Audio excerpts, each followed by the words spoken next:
하나님의 말씀 함께 보겠습니다. 열왕기하 23장 19절에서 25절입니다. 구약성경 열왕기하 23장 19절에서 25절까지 봅니다. 기록된 말씀을 읽을 때 말씀에 은혜가 되시길 바랍니다.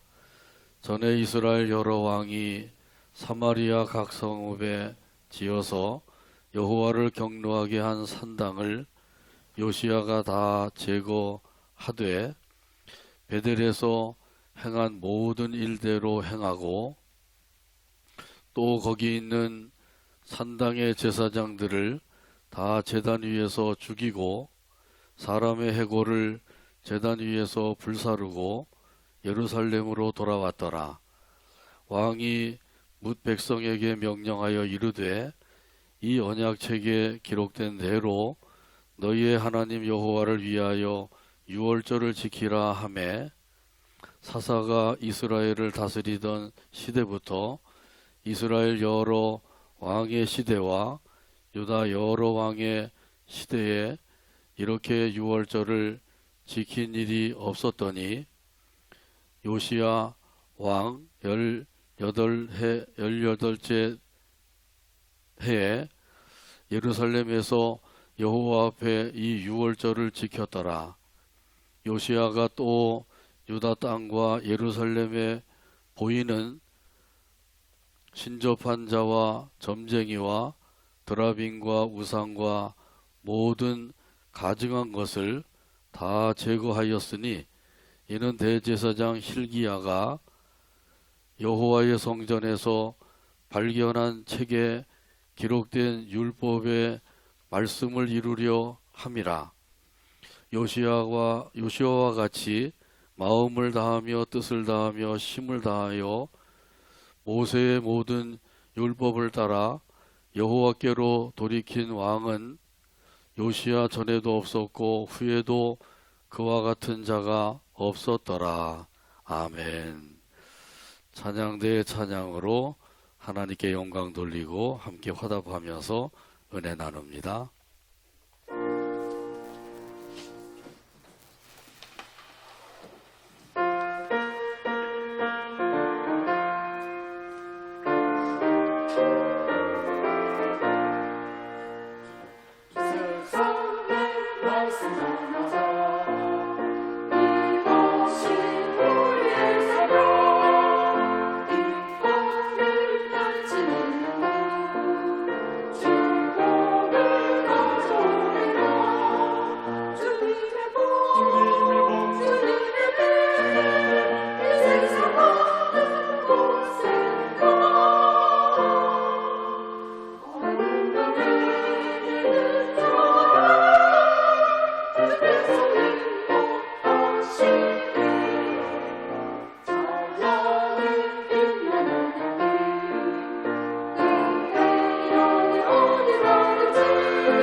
아멘.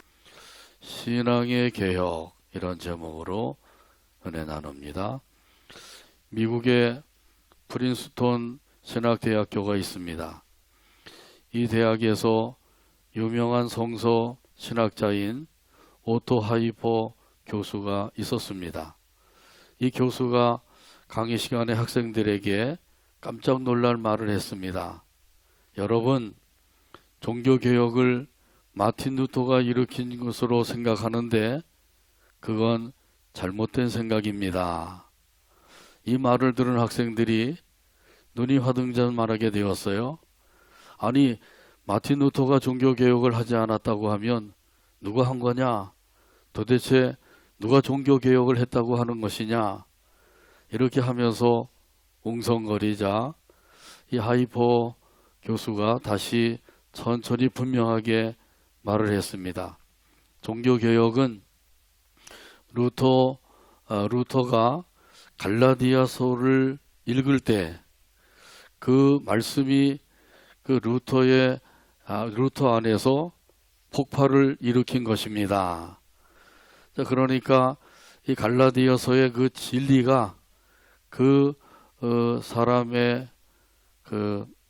안에서 폭발을 시켜서 루터는 그 진리의 진리를 전파하지 않고는 아무 일도 할 수가 없었던 것입니다.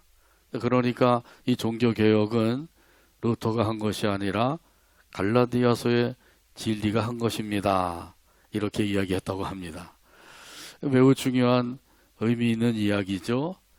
진리의 능력, 진리의 위력, 이것이 얼마나 강한 것인가를 설파한 것이죠. 오늘 본문에 보게 되면 요시야 왕이 등장을 하고 있어요.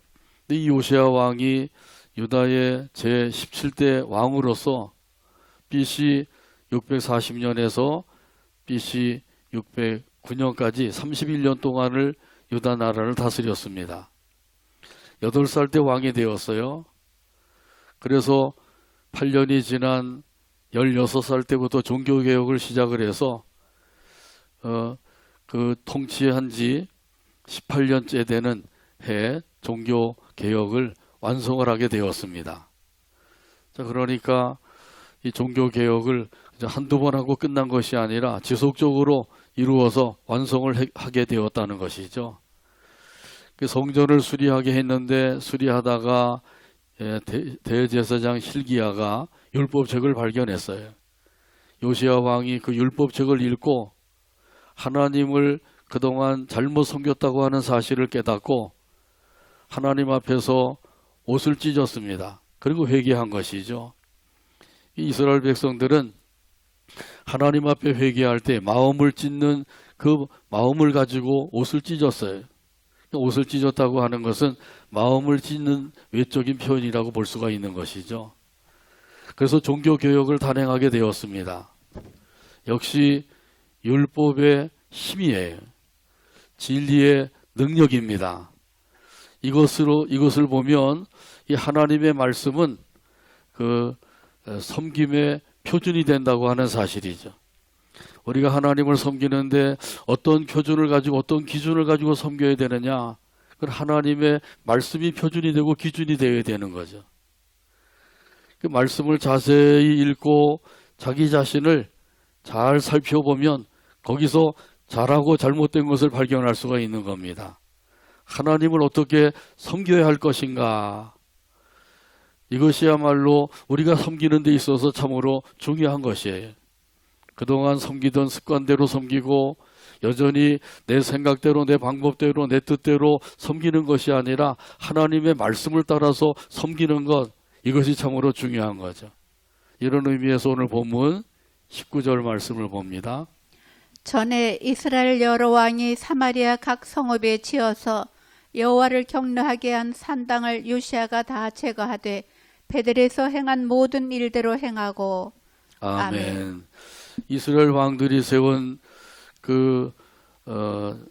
우상이나 산당이나 제단을 다 헐어버리고 불살라버렸다고 말씀을 하고 있어요. 예루살렘 앞에는 멸망의 산이 있었습니다.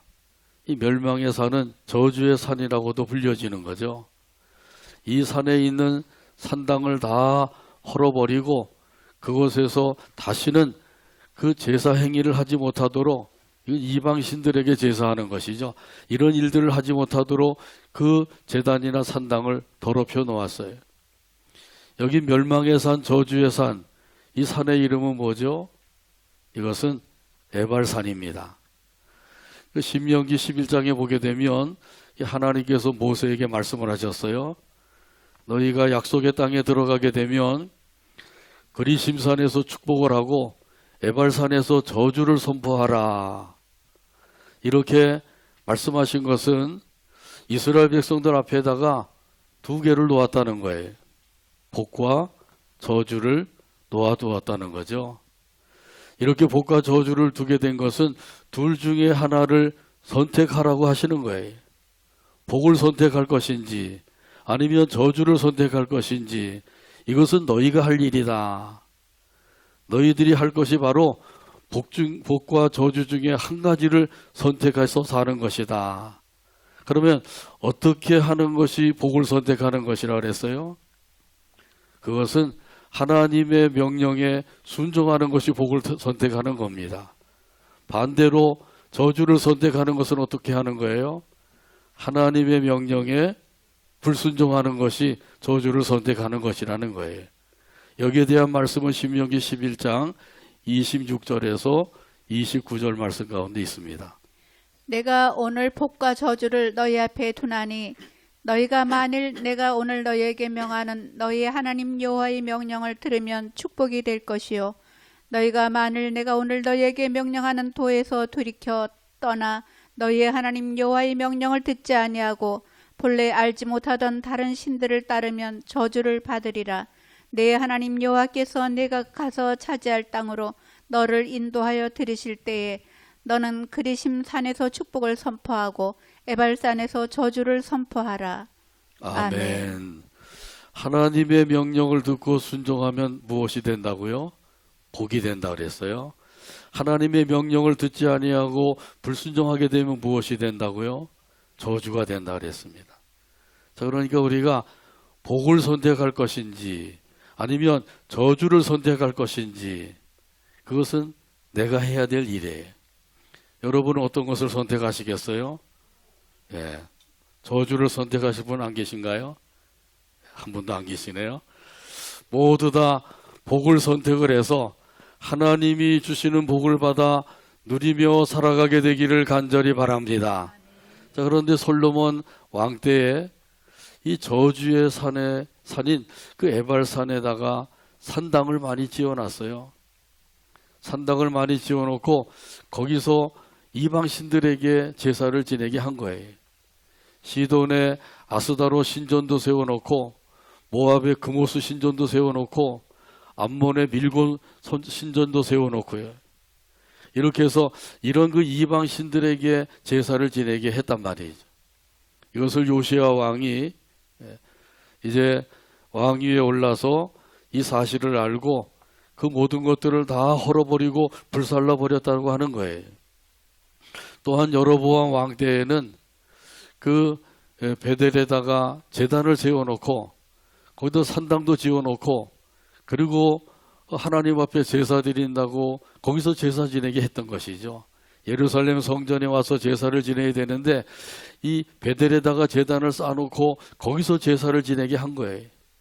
그 역시 잘못된 거죠. 하나님께서 명하지 아니한 그런 곳에다가 제단을 세웠고 제사를 지내는 것도 이건 잘못된 것이란 말이에요. 하나님 말씀대로 행한 거 아니에요. 여로보암 왕의 생각대로 이스라엘 백성들의 요구를 따라서 그렇게 행하게 된 것이죠. 그래서 그걸 다 헐어버리고 불살라서 그걸 빻아서 가루로 만들어 버렸다 그랬어요. 그뿐만 아니라 므낫세 왕 때에는 이 므낫세가 성전 마당에다가 제단을 쌓아놨어요. 여기 제단은 여호와 하나님께 제사를 드리려고 쌓은 제단이 아니라 이방신에게 제사를 지내려고 쌓은 제단이에요. 그것도 2개나 세워놨다 그러죠. 이렇게 성전 마당에다가 이방신에게 제사를 드리는 제단을 2개나 쌓아놓은 거예요. 얼마나 잘못된 거예요. 이런 그 제단도 다 헐어서 불살라버리고 가루로 만들어서 기드론 그 시내에다가 쏟아버렸다 그러죠. 그러니까 하나님께서 원치 아니하는 그 모든 이방신들과 우상에게 제사 지내는 것들, 제단이나 산당이나 또 우상들 다 헐어버리고 불살라버리고 그걸 가루로 만들어서 아예 없애버린 거예요. 이스라엘 백성들을 하면 하나님의 선택된 백성들이죠. 그리고 그들의 왕이라고 하는 것은 하나님의 뜻을 따라서 이스라엘을 다스려야 될 왕들이에요. 그런데 이 역대 왕들이 어떻게 했다고요? 하나님께서 가장 싫어하시는 그 가증한 우상을 만들고 산당도 짓고 제단도 쌓고 이렇게 해서 이방신들에게 제사를 지내게 했다는 거예요. 이렇게 한 결과 어떻게 되었어요? 하나님의 진노를 사게 한 것입니다. 하나님이 진노하시면 얼마나 무서운지 몰라요. 그런데 이 이스라엘의 역대 왕들이 이런 아주 악한 일, 죄된 일들을 일삼았다고 하는 것이죠. 오늘 본문에도 보게 되면 이렇게 말씀하죠. 여호와를 경노하게 한 산당이다. 여호와를 경노하게 한 산당이래. 하나님을 경노하게 만들면, 하나님을 진노하게 만들면 우리에게 돌아오는 것이 무엇일까요? 그것은 저주라는 거예요. 다시 말하면 재앙인 거죠. 코로나 바이러스로 인하여서 그 하나님이 내리신 재앙이 바로 이 코로나 바이러스예요. 지금까지 코로나 바이러스로 인해서 전 세계 사람들 중에 죽은 사람이 600만 명가량 된대. 엄청난 거죠. 엄청난 재앙이 이 땅 위에 임하게 된 거예요. 이렇게 전 세계적으로 전염병이 창궐한 적은 처음인 거죠. 하나님께서 이 세상을 들여다보니까 너무너무 한심하고 탄식이 나올 정도가 된 거죠. 하나님께서 복을 주셔서 이 세상 사람들이 잘 살게 되었어요. 잘 살게 되니까 어떻게 했어요? 먹고 마시고 춤추고 쾌락과 향락을 따라서 거기에 빠져서 허덕이며 살고 하나님이 주신 그 복으로 오히려 수많은 죄를 지었단 말이죠. 그러니까 하나님께서 코로나 바이러스 재앙을 내리신 거예요. 이것으로 인해서 경제적인 막대한 손실을 보게 된 거죠. 경제 파탄이 일어나게 되었어요.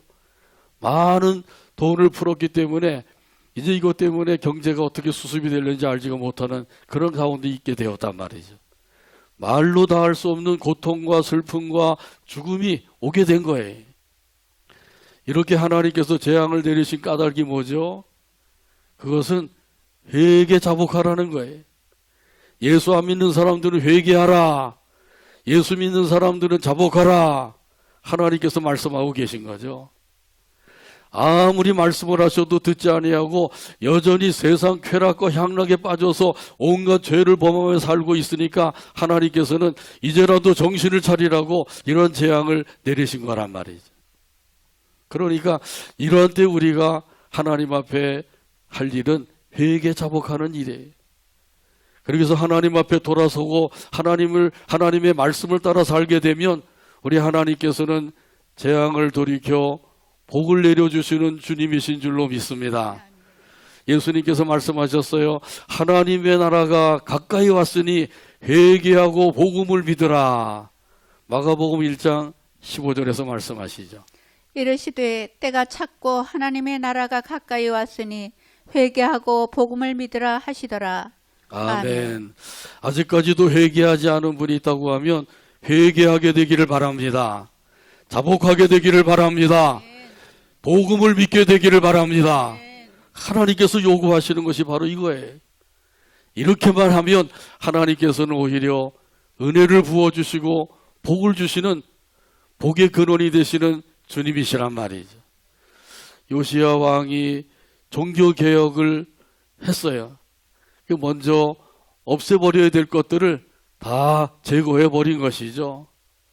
헐어버려야 될 것들은 다 헐어버린 거예요. 오늘 보면 20절에 보면 말씀합니다. 또 거기 있는 산당의 제사장들을 다 제단 위에서 죽이고 사람의 해골을 제단 위에서 불사르고 예루살렘으로 돌아왔더라. 아멘. 아멘. 그 제단과 산당만 없애버린 것이 아니죠. 그곳에서 제사를 드리고 있는 제사장들, 이 이방신들에게 제사하는 제사장들이에요. 바알 제사장들, 아세라 제사장들, 뭐 이런 제사장들을 다 제단 위에서 죽였다 그랬어요. 그리고 그들의 그 해골을 또 제단 위에다가 불살라서 아예 거기서는 더 이상 제사를 드리지 못하도록 만들었다고 하는 것이죠. 이 모든 것들이 하나님을 경노하게 하는 일들이에요. 하나님을 노하게 만들게 되면, 우리 하나님께서 진노하시면 그 진노의 불길이 얼마나 무서운지 몰라요. 근데 그걸 모르고 여전히 똑같은 죄를 또 짓고 또 짓고 이러면서 산다고 하면 참으로 무지하고 무지몽매한 사람이 되고 마는 거죠. 자, 그러므로 우리 하나님께서는 우리가 버려야 될 것을 완전히 버리길 원하셔요. 잡초가 잘 자라듯이 이 악의 뿌리는 더 잘 자라게 된단 말이죠. 그래서 아예 악의 뿌리가 있다고 하면 뿌리째 다 뽑아버려야 된다는 거예요. 우리 하나님께서도 우리 하나님께 완전히 돌아오기를 기다리고 계시는 거예요. 먼저 버릴 것이 있으면 다 내어버리게 되기를 주님의 이름으로 축복합니다. 아멘. 그리고 하나님의 말씀을 따라서 살면 되는 거예요. 베드로전서 2장 1절에 보게 되면 우리가 버려야 될 것을 말씀하고 계셔요. 그러므로 모든 악독과 모든 기만과 외식과 시기와 모든 비방하는 말을 버리고 아멘. 모든 악독을 버려라. 기만하는 것도 버려라. 기만하는 것은 남을 조롱하고 희롱하는 것이죠. 외식과 시기도 버려라. 모든 비방하는 말도 버려라. 이런 것들을 다 버리래요. 창세기 35장에 보게 되면 하나님께서 야곱에게 말씀하셨어요. 너는 베델로 올라가라. 거기서 제단을 쌓고 나를 섬겨라. 야곱에게 말씀하시니까 야곱이 거기서 깨닫고 집안 사람들에게 이야기하죠. 너희에게 있는 신상들 다 버려라. 그리고 의복도 바꾸어 입어라. 이렇게 하고는 베델로 올라가서 하나님을 섬기며 살게 된 거예요. 사실 야곱이 그 고향을 떠나서 외삼촌 집으로 갈 때 그 베델에서 하나님을 만나고 약속을 했죠. 나를 무사히 이곳으로 돌아오게 하시면 제가 여기서 성전을 짓고 또 소득의 11조를 바치면서 우리 하나님을 섬기겠습니다. 근데 하나님께서 야곱을 무사히 돌아오게 하셨어요. 에서하고도 화해를 하게 하셨어요. 그러면 베델로 가서 거기서 약속대로 섬기며 살아야 되는데 약속을 안 지킨 거죠. 세겜에 머물러 살았어요. 세겜에 머물러 살게 되니까 거기서 큰 일을 당하게 되었어요. 그 일로 인하여 더 이상 거기서는 살 수가 없게 되니까 이제 어떻게 하면 좋을까 고민하고 있을 때 하나님께서 너는 이제 베델로 올라가라. 거기서 제단을 쌓고 나를 섬겨라. 그렇게 말씀하시니까 깨닫고 올라가게 된 거거든요. 하나님과 약속을 하고는 그 약속을 지키지 아니하니까 하나님께서 약속대로 베델로 올라가라고 명하신 거예요. 우리 하나님 앞에서 버릴 것이 남아있다고 하면 다 버리고, 고칠 것이 있다고 하면 다 고치고, 끊어버려야 될 것이 있다고 하면 다 끊어버리게 되기를 간절히 바랍니다. 그리고 하나님의 말씀을 따라 살면 우리 하나님께서는 그것을 귀하게 여겨주시는 거예요. 찬송가 436장 1절에 보면 이런 가사가 있어요. 나 이제 주님의 새 생명 얻은 몸, 옛것은 지나고 새 사람이로다. 그 생명 내 맘에 강같이 흐르고 그 사랑 내게서 해같이 빛난다. 찬송가 436장 같이 찬송합니다.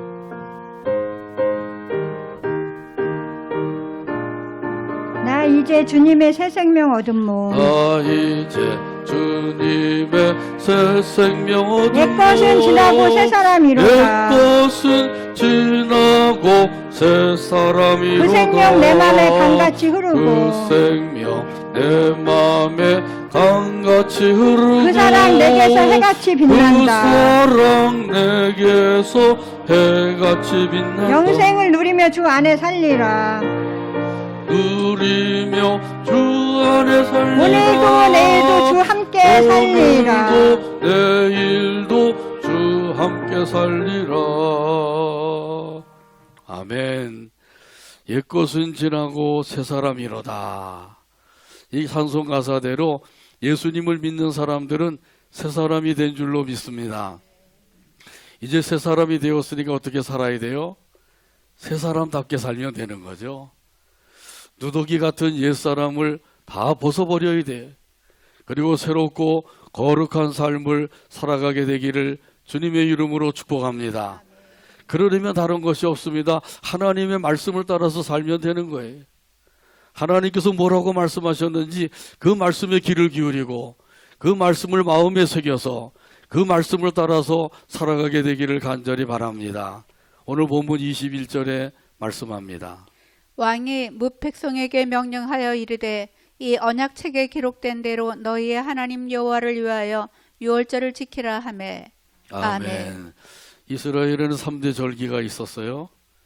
그래서 유월절, 맥추절, 초막절 이 세 가지죠. 한번 따라서 하실까요? 유월절, 맥추절, 초막절 이 세 가지 중에 하나인 그 유월절을 지키라. 요시야 왕이 그렇게 백성들에게 명령을 내린 거예요. 좀 더 그 적극적으로 하나님의 명령에 순종하는 삶을 살도록 명령을 내린 거죠. 그래서 세상에 살다 보게 되면 나도 모르게 세상 풍조에 젖어들게 되고 세속화되어 가기 쉬운 거예요. 이럴 때 다시 한번 이 말씀을 통해서 나를 살펴보고 잘못된 것이 있다면 고치고 그리고 하나님의 말씀을 따라서 사는 삶, 이것이 바로 신앙의 개혁입니다.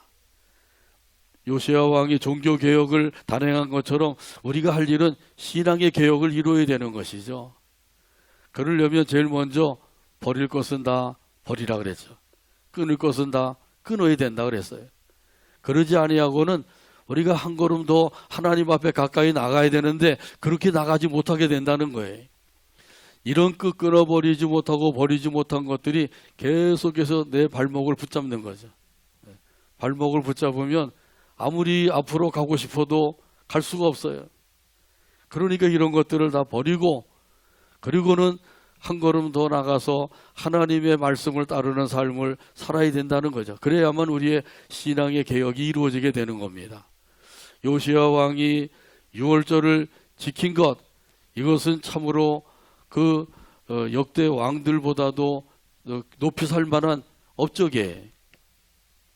요시야 왕이 이렇게 그 왕위에 올라서 처음부터 이 유월절을 지킬 수 있었던 게 아니죠. 그동안 지키지 못했던 이 유월절을 지키는 게 쉬운 일이 아니란 말이죠. 다윗 왕 때에도 유월절을 지켰다고 하는 것이 없어요.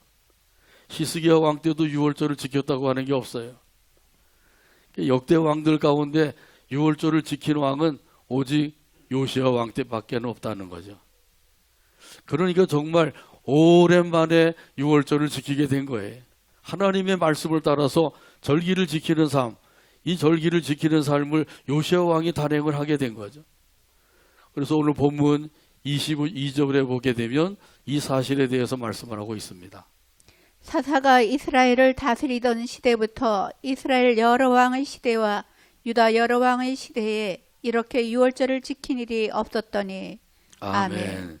여기서는 사사 시대로부터 여러 왕의 시대까지 그때까지 유월절을 지키지 않았다고 분명히 말씀을 하고 있어요. 역대하 35장에 보게 되면 그 사무엘 선지자 때 유월절을 지키고 그리고는 그 후에는 유월절을 지키지 않았다 그랬어요. 그리고 요시야 왕이 즉위를 해서 비로소 요시야 왕이 18째 되던 해에 유월절을 지키게 되었다고 하는 사실을 분명히 말씀해 주고 있는 거죠. 역대하 35장 18절에서 말씀합니다. 선지자 사무엘 이후로 이스라엘 가운데서 유월절을 이같이 지키지 못하였고 이스라엘 모든 왕들도 요시야가 제사장들과 르이 사람들과 모인 온 유다와 이스라엘 무리와 예루살렘 주민과 함께 지킨 것처럼 유월절을 지키지 못하였더라. 아멘. 아멘. 요시야 왕이 유월절을 지킨 것은 대충 지킨 것이 아니에요. 적당히 지킨 것도 아니고요. 제대로 지켰어요. 하나님께서 말씀하신 그 말씀대로 지킨 거죠. 하나님께서 모세에게 명하신 대로 유월절을 지켰다고 하는 사실이에요. 출애굽기 12장에 보게 되면 하나님께서 유월절을 명하시죠. 유월절을 지키는데 언제 지키라고 그랬어요? 정월 14일에 지키라고 그러셨습니다.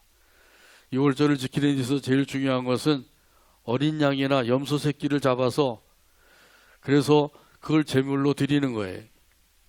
근데 가족 수대로 어린 양을 잡으라 그러죠. 가족 수가 작으면 두 집을 어울려서 한 마리를 잡게 하신 거예요. 그리고 거기서 참으로 중요한 사건이 있는데 그것은 바로 어린 양의 피를 좌우 문설주와 문인방에다가 바르라는 거죠. 이것이 가장 중요한 유월절의 행상입니다. 그래서 이렇게 좌우 문설주와 문인방에다가 어린 양의 피를 발라두게 되면 어떻게 되나요? 죽음의 사자가 뛰어넘어가게 되는 거죠. 그래서 그 집안에는 어떤 사람이 있든지 어떤 죄인이 있든지 죽임을 당하지 않게 되는 거예요. 근데 거기에 피가 없으면 그 안에 살고 있는 장자들은 다 죽임을 당하게 되는 거죠. 자, 그러니까 이 어린 양의 피의 권세, 어린 양의 피의 대속의 은혜, 이 은혜가 얼마나 큰 은혜인지. 그러면 여기 유월절에 잡는 어린 양, 유월절 양은 무엇을 예표하고 있나요? 그렇죠. 메시아이신 예수님을 가리키고 있는 거예요. 이런 사실은 고린도전서 5장 7절에서 말씀합니다. 너희는 누룩 없는 자인데 새 덩어리가 되기 위하여 묵은 누룩을 내버리라. 우리의 유월절 양 곧 그리스도께서 희생되셨느니라. 아멘. 우리의 유월절 양 곧 그리스도께서 희생되셨다고 분명히 말씀하시죠. 예수님께서 십자가에서 흘리신 그 피를 바른 사람들은 어떠한 죄를 지었다 할지라도 그 모든 죄를 사함을 받고 구원함을 받게 되는 줄로 믿습니다. 할렐루야, 할렐루야, 할렐루야. 이것이 바로 대속의 은혜예요. 이 대속의 은혜를 받은 사람들은 그때부터 삶이 달라지게 됩니다. 대속의 은혜를 받지 못하면 아무리 달라져야 된다고 외쳐도 달라질 수가 없어요. 근데 대속의 은혜를 받고 나면 그때부터 사람이 달라지게 되는 거죠. 옛사람이 변화해서 새사람이 됩니다.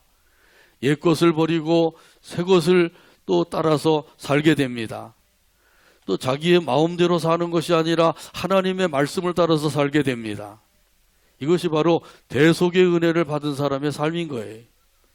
요시야 왕도 종교개혁을 단행을 하면서 그러면서 바로 유월절을 지킨 것이 아니라 집권한 지 18년 만에 유월절을 지키게 되었다는 거죠. 역대왕 중에서도 최초로 요시야 왕이 유월절을 지킨 것, 이게 얼마나 귀하고 또 귀한 일인지. 이게 바로 하나님의 말씀대로 하고자 하는 그 믿음이 있었기 때문에 그렇게 할 수가 있었다는 거예요. 오늘 본문 23절에 보게 되면 이 사실을 말씀합니다. 요시야 왕 18째 해에 예루살렘에서 여호와 앞에 이 유월절을 지켰더라. 아멘. 이게 종교개혁, 다시 말하면 신앙의 개혁을 이루게 되었다고 하는 말씀이에요. 이렇게 하려면 다른 것이 없어요. 말씀으로 돌아가면 되는 거죠. 마틴 루터의 종교개혁도 말씀으로 돌아가자는 거죠. 그 당시 대성당을 짓다가 건축비가 부족하게 되니까 건축비 충당을 하기 위해서 면죄부를 판 거예요. 그 면죄부를 사게 되면 그러면 죄사함 받고 구원받는다고 하는 거죠. 다시 말하면 이 구원을 돈으로 사게 한 거예요. 근데 루터가 성경을 읽다 보니까 그게 아니란 말이죠. 아무리 교황이 명령한 것이라고 할지라도 하나님의 말씀에 어긋난 거예요. 그래서 이 루터가 외친 거죠. 오직 성경으로, 오직 믿음으로, 오직 은혜로, 이 세 가지를 외친 거예요. 이 세 가지를 외치면서 이 세 가지를 따라서 살면 우리도 신앙의 개혁을 이루어서 하나님의 말씀을 따라서 살 수가 있게 됩니다. 한번 따라서 하실까요? 오직 성경으로, 오직 믿음으로, 오직 은혜로, 이렇게 해서 우리가 구원을 받게 되었단 말이죠. 그러니까 이 구원의 은혜가 얼마나 감사한 일이에요. 우리가 태어나서 평생을 노력을 해도 얻을 수 없는 구원을 예수님의 십자가에서 다 이루어 놓으시고, 이 사실을 너희는 믿기만 해라. 그러면 그 구원의 은혜가 너희에게 임하게 된다. 얼마나 감사한 일이에요. 하나님께서 저와 여러분에게 베풀어 주신 이 구원의 은혜는 값싼 은혜가 아니에요. 이 세상에 어떤 것보다도 값진 은혜, 위대한 은혜라고 하는, 위대한 구원의 은혜라고 하는 사실을 꼭 기억하게 되기를 바랍니다. 그래서 지난 주일에도 우리가 말씀을 나눴죠. 큰 구원이라고 하는 제목으로 말씀을 나눴잖아요. 이 큰 구원은 다른 성경에 보면 무슨 구원이라고 그랬어요? 귀중한 구원, 위대한 구원, 매우 위대한 구원, 값진 구원. 얼마나 위대하고 값진 구원인지 몰라요. 이러한 구원의 은혜를 하나님께서 저와 여러분에게 주셨다고 하는 사실을 꼭 믿으시길 바랍니다. 그러면 이 믿음 안에서 우리는 하나님의 말씀을 따라서 살 수가 있어요. 오늘 본문 24절에서도 말씀합니다. 요시아가 또 유다 땅과 예루살렘에 보이는 신접한 자와 점쟁이와 드라빔과 우상과 모든 가증한 것을 다 제거하였으니 이는 대제사장 hil기야가 여호와의 성전에서 발견한 책에 기록된 율법의 말씀을 이루려 함이라. 아멘. 율법의 말씀을 이루려 함이라. 요시아가 종교개혁을 단행한 것은 다른 게 없어요. 율법의 말씀을 이루기 위해서 그렇게 했다는 거죠. 이렇게 요시아 왕이 하나님의 말씀을 따라서 모든 것을 이루었다고 하는 사실을 증거해 주고 있어요. 이것이 바로 하나님께서 기뻐하시는 뜻이죠. 우리 하나님께서 말씀하십니다. 하나님의 뜻은 이것이니 너희의 거룩함이라. 하나님의 뜻이 우리의 거룩함이래요. 거룩한 삶을 사는 것, 이걸 하나님께서 원하시고 계신데요. 그러므로 하나님의 뜻대로 거룩한 자답게 살아가게 되기를 간절히 바랍니다. 이 거룩하게 산다고 하는 것은 무슨 의미예요? 그렇죠. 구별된 삶을 살라는 거예요. 나를 구별해야 된다 그랬죠. 나를 구별하는 것은 주의를 거룩하게 지키는 거예요. 물질도 구별해야 돼요. 소득의 10분의 1은 하나님의 것인 줄 알고 하나님께 드릴 줄 알아야 돼요. 삶도 구별해야 돼요. 예수 믿는 사람들은 아무렇게 사는 게 아니라 하나님의 말씀을 따라서 살아야 된단 말이죠. 어떻게 하면 하나님의 말씀을 따라서 살 수가 있을까? 이것을 위해서 기도하게 되기를 바랍니다. 하나님이 주신 힘을 여기에 투자하며 살게 되기를 바랍니다. 하나님이 주신 시간도 투자하시고 하나님이 주신 재능도 투자하시고 하나님께서 주신 것을 하나님의 말씀을 이루는 일에 사용하는 것, 이것이 바로 우리 믿는 사람의 삶인 거예요. 이런 사람들은 절대로 후회하지 않게 됩니다. 근데 하나님의 말씀대로 살지 아니하면 반드시 후회할 날이 오게 되는 거예요. 이 세상에서는 깨닫지 못해서 후회하지 못한다고 할지라도 하나님 앞에 서게 되는 날, 그때라도 후회하게 된단 말이죠. 뒤늦게 후회하게 되면 어떻게 된다고요? 때는 늦으리. 누구한테 물어봐야 돼요? 문재환 씨한테 물어봐야 돼요. 요시아 왕이 이렇게 살았다고 하는 사실을 오늘 말씀에서도 증거하죠. 마음을 다하고 뜻을 다하고 힘을 다하여서 하나님의 말씀대로 살았다고 증거해주고 있는 거예요. 구대 사람들이 저와 여러분에 대해서 증거를 해줄 때 아무개는 하나님의 말씀을 따라서 산 사람입니다. 이렇게 이야기한다고 하면 그건 제대로 산 거예요. 그런데 아무개는 하나님의 말씀과는 상관없이 자기 마음대로 살았습니다. 이렇게 됐다고 하면 그건 아주 잘못된 삶을 사는 거죠. 요시아 왕이 왕위에 오르게 된 것, 이것은 하나님께서 그 왕의 권세를 가지고 하나님의 말씀대로 이스라엘 백성들을 주관하고 다스리게 하셨다고 하는 사실을 깨닫게 된 거죠. 그런 믿음을 가지고 종교개혁을 단행하게 된 거예요. 다시 한번 우리의 신앙생활을 돌아보시고 그러면서 이대로 괜찮은지 아니면 고칠 것이 있는가, 버릴 것이 있는가, 끊어야 될 것이 있는가, 이것을 다시 한번 돌아보면서 그런 것이 있다고 하면 빨리 버리고 끊어버리고 그리고 고쳐야 되는 거죠. 모르드게가 에스더에게 말을 했습니다. 내가 왕후가 된 것이 이때를 위함인지 누가 알겠느냐. 왕후가 된 것도 하나님께서 때를 따라서 그 왕후의 권세를 가지고 하나님의 뜻을 이루기 위해서 세우셨다는 거예요. 저와 여러분을 현재 자리에 있게 하신 것도 하나님께서 하나님의 말씀을 따라서 살게 하시기 위함이다. 이 사실을 꼭 믿으시길 바랍니다. 그래서 오늘 본문 25절에 보게 되면 요시야 왕의 삶을 한마디로 정리해서 증거해주고 있어요. 25절 말씀 찾아서 같이 한 목소리를 읽고 오늘 말씀을 맺습니다.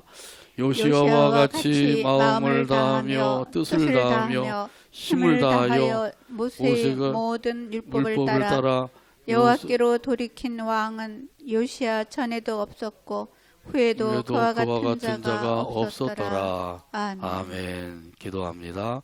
하나님 아버지 감사합니다. 오늘도 사랑으로 인도하셔서 영광을 돌리게 하시고 말씀을 받게 하여 주시니 감사합니다. 주신 말씀대로 다시 한번 우리가 우리의 믿음의 삶을 돌아보며 개혁할 것이 있다고 하면 개혁을 해서 우리 하나님이 기뻐하시는 믿음의 삶을 살아가도록 인도 역사하여 주시옵소서. 예수님의 이름으로 기도하옵나이다. 아멘.